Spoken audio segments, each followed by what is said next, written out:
हिंदू धर्म और सनातन धर्म को आज भी बहुत से लोग एक ही समझते हैं, लेकिन सच क्या है? जानें। सनातन धर्म को ही कुछ लोग हिंदू धर्म समझ लेते हैं, जबकि ये दोनों एक दूसरे से काफी अलग हैं। सनातन और हिंदू धर्म में क्या अंतर है, क्या आप जानते हैं? हिंदू धर्म जहाँ प्रतिष्ठान, पूजा, मंदिर और व्रतों को महत्व देता है, तो वही सनातन धर्म यज्ञ, साधना, तप और ध्यान को प्राथमिकता देता है। हिंदू धर्म और सनातन धर्म में क्या फर्क है? कुछ हजार साल पहले हिंदू धर्म जैसी कोई चीज नहीं थी। हिंदू इस धरती का नाम था और सनातन धर्म यहाँ का धर्म। जाने सद्गुरु से हर धर्म को एक विश्वास या एक सिद्धांत से जोड़कर देखा जाता है, लेकिन आज के स्पॉट में गुरु बड़े ही साफ शब्दों में ये स्पष्ट कर रहे हैं कि सनातन धर्म विश्वास करना नहीं, खोजना सिखाता है। तो फिर हिंदू धर्म क्या है? क्या ये सनातन धर्म का दूसरा नाम है, या फिर यह कुछ अलग है? आप लोग सनातन धर्म को एक यूनिवर्सिटी के मंच पर लाने की कोशिश कर रहे हैं। इसका मतलब हुआ कि आप एक विशाल और परम प्रक्रिया को एक सीमित और कहीं छोटे मंच पर रखने की कोशिश कर रहे हैं। हालांकि अब वो समय आ गया है जब ऐसा करना ही होगा, इसमें कोई दो राय ही नहीं है। लेकिन ऐसा करते समय कुछ बुनियादी सावधानियां बरतने की जरूरत है, ताकि यह किसी धर्मशास्त्र के अध्ययन जैसा बनकर न रह जाए, बल्कि यह लोगों के भीतर ज्ञान की लालसा जगाने का कारण बनकर उभरे। सनातन धर्म क्या है? सनातन धर्म कोई ऐसी प्रक्रिया नहीं है जो आपको बताए कि आप इस पर विश्वास कीजिए वरना आप मर जाएंगे। यह इस तरह की संस्कृति नहीं है। यह आपको कुछ ऐसा बताता है जो आपके मन में सवाल उठाए, ऐसे सवाल जिनके बारे में शायद आपने कभी कल्पना भी नहीं की हो। मानव बुद्धि या समझ की प्रकृति ही खोजने की है। लोगों के भीतर यह जिज्ञासा इसलिए खत्म होती गई क्योंकि उन पर विश्वास या मत थोपे गए। सनातन धर्म की पूरी प्रक्रिया आपके भीतर प्रश्नों को खड़ा करने के लिए ही है। और सबसे बड़ी बात यह आपके सवालों के रेडीमेड जवाब नहीं देता, बल्कि यह आपके भीतर इस तरह से सवाल खड़े करने की गहनता लाता है कि आप खुद ब खुद इन सवालों के जवाब का स्रोत तलाश लेते हैं। तो जिज्ञासा का वो आयाम या स्तर लाने के लिए इसमें कुछ महत्वपूर्ण सावधानियां बरतने की जरूरत है, ताकि यह एक दूसरी तरह का आध्यात्मिक अध्ययन भर बनकर न रह जाए। सिर्फ भारत ही नहीं, बल्कि भारत से बाहर भी बहुत सारे लोगों में कुछ चीजों को स्थापित करने की बेचैनी धीरे धीरे घर करती जा रही है। दूसरे धर्मों के आगे निकल जाने की भावना पैदा हो रही है।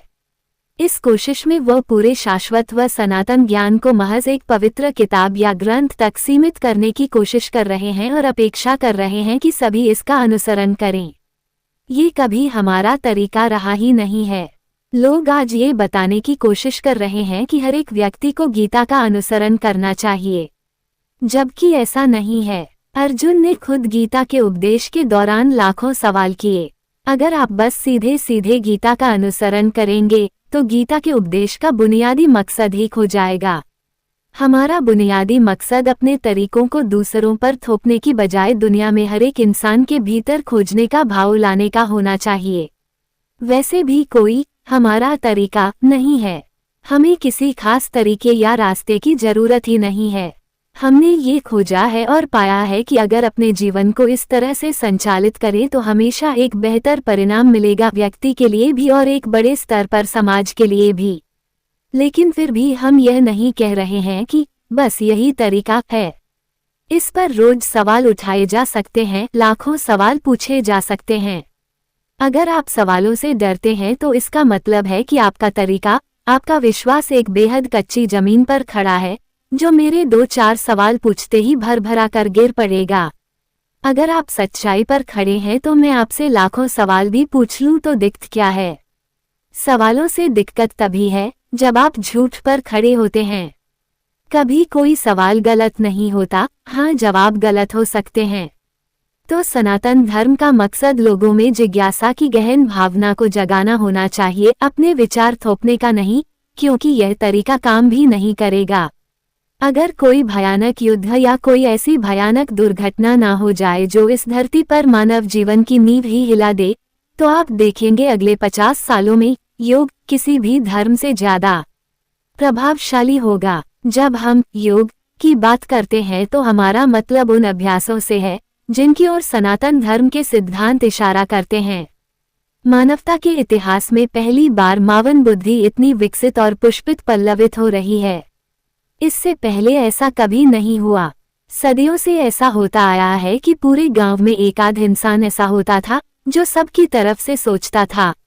अब वो समय चला गया। आप देखेंगे कि आने वाले 50 सालों में सिर्फ वही सिद्धांत, वही तरीका काम करेगा जिसके पीछे कोई सार्थक कारण हो और जो ऐसा व्यावहारिक समाधान पेश कर सके जिसे आप अपनी जिंदगी में लागू कर सकते हो। जल्द ही हर आदमी अपने बारे में अपने तरीके से सोचेगा और फिर दुनिया की हर चीज हर आदमी की पहुंच में होगी। और जब ये होगा तब यह नीति काम नहीं करेगी कि अगर मेरे अनुसार नहीं चले तो आप गए काम से। जो सिद्धांत आपकी समस्याओं का समाधान स्वर्ग में दिलाने की बात करेंगे वो काम नहीं करेंगे। दर्शन की ऐसी तमाम व्याख्याएं जो तर्कों की कसौटी पर नहीं टिकेंगी उनके कोई मायने नहीं होंगे। लोगों को हर समस्या का व्यावहारिक समाधान चाहिए।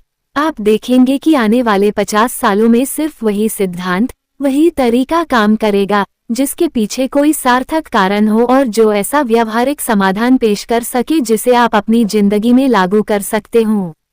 दूसरी तरफ ऐसे समाधान जिसे अमल में न लाया जा सके, जिसे आपने देखा ही न हो, धीरे धीरे मानव जाति के लिए कम महत्वपूर्ण होते जाएंगे। ये तो केवल तभी संभव था जब इंसान की पहुंच अपने आसपास की घटनाओं तक या तो स्वाभाविक तौर पर अथवा जानबूझकर बेहद सीमित थी। सनातन धर्म को आगे लाने का ये सबसे उपयुक्त समय है। साथ ही यह ध्यान में रखना भी बेहद महत्वपूर्ण है कि इसे हिंदू धर्म के तौर पर प्रचारित न किया जाए, क्योंकि यह हिंदू धर्म है ही नहीं। हिंदुत्व का विचार ही अपने आप में एक विदेशी अवधारणा है जो इस देश में कभी मौजूद ही नहीं थी। हिंदू शब्द इसकी भौगोलिक पहचान के चलते सामने आया। जो भूमि हिमालय और हिंद महासागर के बीच में पड़ती थी उसे हिंदू कहा गया। मेरी इस बात की वजह से भारत में काफी विवाद खड़ा हो रहा है, खासकर भारत का राष्ट्रीय मीडिया इसे काफी उठा रहा है कि मैं कहता हूं कि भारत में पैदा हुआ एक केचुआ भी हिंदू केचुआ है। इस पर वे चौंकते हुए अपनी प्रतिक्रिया व्यक्त करते हैं। मैं कहता हूं, अगर आप अफ्रीका में पैदा हुए एक हाथी को अफ्रीकन हाथी कह सकते हैं तो फिर हिंदुस्तान में पैदा हुए एक केचुए को एक हिंदू केचुआ कहने में समस्या क्या है। इसी तरह से यहाँ पैदा हुआ एक टिड्डा भी हिंदू है और इसी आधार पर आप भी हिंदू माने जाएंगे। इसी तरह जो इस धरती पर पैदा हुए वे हिंदू कहलाए। हमने अपनी पहचान इस धरती के भौगोलिक गुणों के साथ जोड़ ली।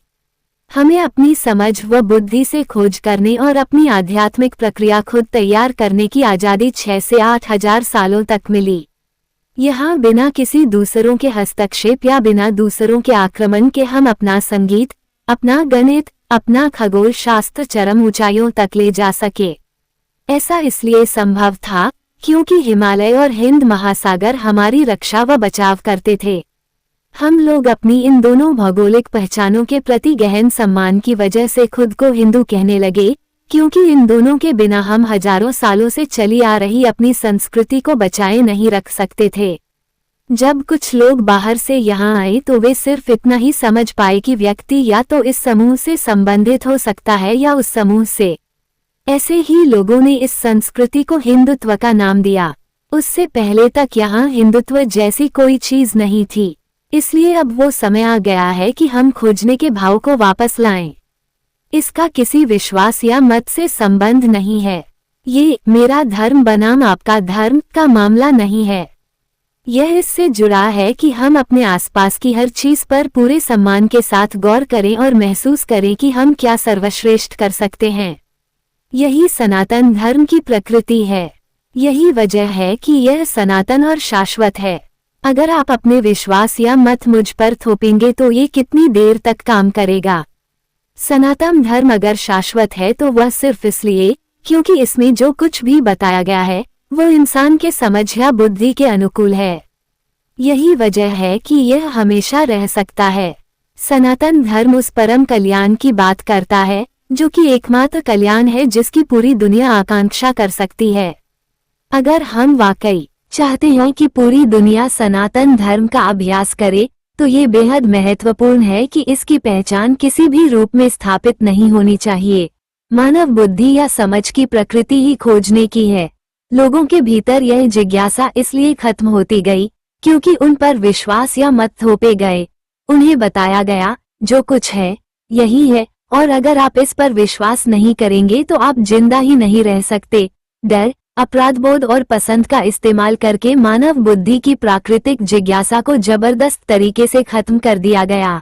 मानवता के परम कल्याण के लिए ये बेहद जरूरी है कि हर एक व्यक्ति के जीवन में जिज्ञासा का एक गहन भाव लाया जाए। यही सनातन धर्म का असली लक्ष्य है।